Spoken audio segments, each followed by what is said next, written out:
Combien de fois par jour faut-il manger pour vraiment prendre du muscle? On va voir aujourd'hui qu'il n'y a pas besoin de faire 6 repas par jour, que l'important c'est surtout la quantité totale de ce que tu manges sur ta journée, mais que ça ne veut pas dire pour autant que tu peux manger n'importe quand, parce qu'il y a certains points où il faut vraiment que tu fasses attention. Salut, ici Nico et bienvenue dans le 7ème épisode de Questions Muscu, la mini-série dans laquelle je réponds à vos questions sur la musculation tous les jours. Et la question du jour, c'est de savoir combien de fois il faut manger par jour pour réussir à vraiment prendre du muscle. Et ce que beaucoup de personnes pensent, c'est que pour vraiment prendre du muscle, il faut manger 6 à 8 fois par jour, toutes les 2 heures, et que c'est la seule façon de consommer suffisamment de calories et surtout d'absorber efficacement les protéines au fil de la journée. Et bah ça, c'est complètement faux. Il n'y a aucune étude qui a montré, par exemple, qu'il y avait besoin de faire plein de petits repas pour avoir les apports essentiels en protéines. Il y a même quelques études qui ont montré qu'entre manger un gros repas avec toute la quantité de protéines ou diviser en 3 à 5 repas, ça changeait vraiment pas grand-chose. Donc en fait, ce que montre de plus en plus la science, c'est que l'important, ce n'est pas le nombre de repas que tu fais, mais l'apport total à la fois en calories et dans les différents macronutriments, glucides, lipides et protéines.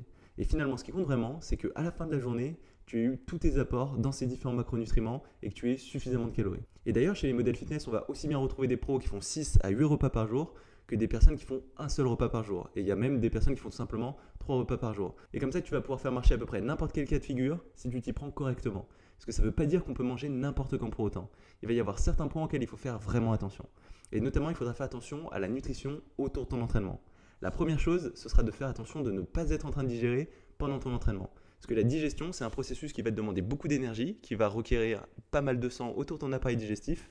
Et c'est du sang que tu n'auras pas pour ton entraînement, l'énergie que tu ne pourras pas mettre pour choquer efficacement les muscles que tu essayes de stimuler si tu es en train de digérer pendant ta séance d'entraînement.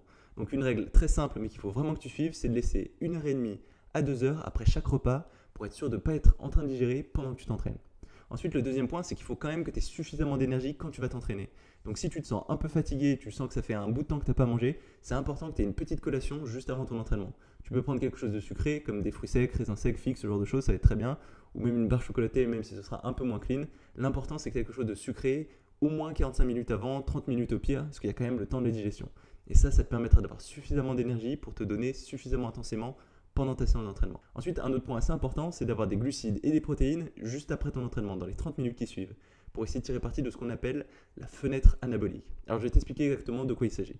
En fait, pendant l'entraînement, le stress des exercices va déclencher la libération par ton corps du cortisol. Le cortisol, c'est l'hormone du stress. C'est une hormone qu'on a tendance à éviter d'habitude. Parce que plus tu as de cortisol, plus c'est dur d'avoir de la testostérone.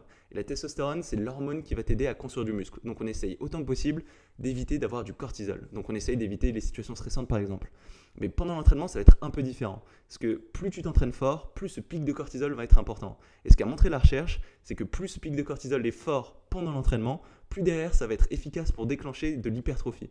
Donc en fait, nous ce qu'on veut, c'est avoir le plus fort pic de cortisol possible pendant l'entraînement, mais ensuite faire diminuer aussi rapidement possible ce pic de cortisol pour aider la testostérone à remonter et pour construire du muscle efficacement derrière.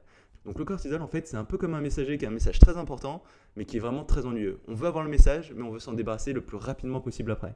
Donc on va s'entraîner très intensément pour avoir ce pic de cortisol, et après on va essayer de le faire diminuer. Et une bonne façon de le faire diminuer, c'est de manger des protéines et des glucides juste après ton entraînement. Ensuite, un autre point assez intéressant, c'est que pendant ton entraînement, les contractions musculaires vont entraîner la libération par ton organisme d'une petite protéine, un transporteur, appelé le GLUT4, G-L-U-T-4. Et ce que va faire cette petite protéine, c'est qu'elle va aider le sucre qui est dans ton sang à passer dans les muscles, dans tes réserves d'énergie des muscles, le glycogène. Et en fait, ce qui se passe, c'est que du coup, si tu as du sucre dans le sang après ton entraînement, ça va aider tes muscles à récupérer plus rapidement. Donc, on va essayer d'avoir des glucides qui vont passer rapidement dans le sang, des choses sucrées, pour avoir ce taux de sucre dans le sang élevé après ton entraînement et aider à récupérer rapidement. Donc, pour toutes ces raisons, il faut quand même que tu fasses attention à la répartition de tes repas autour de l'entraînement. Mais il y a aussi d'autres facteurs vraiment importants dont il faut que tu tiennes compte quand tu gères ta répartition des repas au fil de ta journée.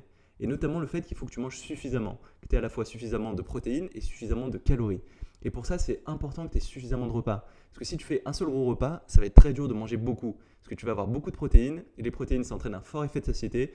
Et du coup, ce sera dur de vraiment manger beaucoup d'un seul coup. Donc moi, ce que je te conseille de faire, c'est d'avoir au moins 3 repas au fil de ta journée. Ça te permettra de répartir tes apports au fil de ta journée et d'être sûr de ne pas avoir de problème de satiété. Ce qui n'est pas forcément évident quand tu commences à progresser et que tu dois manger beaucoup de protéines et quand même pas mal de calories. Donc en conclusion, le nombre de repas que tu fais dans ta journée, il n'est pas vraiment important. Ce qui est important, c'est tes apports en calories et en macronutriments sur l'ensemble de ta journée au total. Après, il faut faire quand même attention à ton entraînement et que tu t'arranges pour ne pas avoir de problème de satiété, pour ne pas te retrouver à avoir de trop gros repas que tu n'arriveras pas à finir. Mais selon moi, le facteur le plus important, c'est surtout que tu mettes en place un format qui te convient à toi et que tu pourras suivre sur le long terme. Parce que l'important pour progresser, c'est la régularité. Et voilà, c'est tout pour la vidéo d'aujourd'hui. Si jamais elle t'a plu, comme d'habitude, tu peux mettre un petit pouce vert. Tu peux aussi t'inscrire à la chaîne YouTube pour savoir quand je sortirai de nouvelles vidéos. Et on se retrouve dès demain pour une nouvelle vidéo. Salut!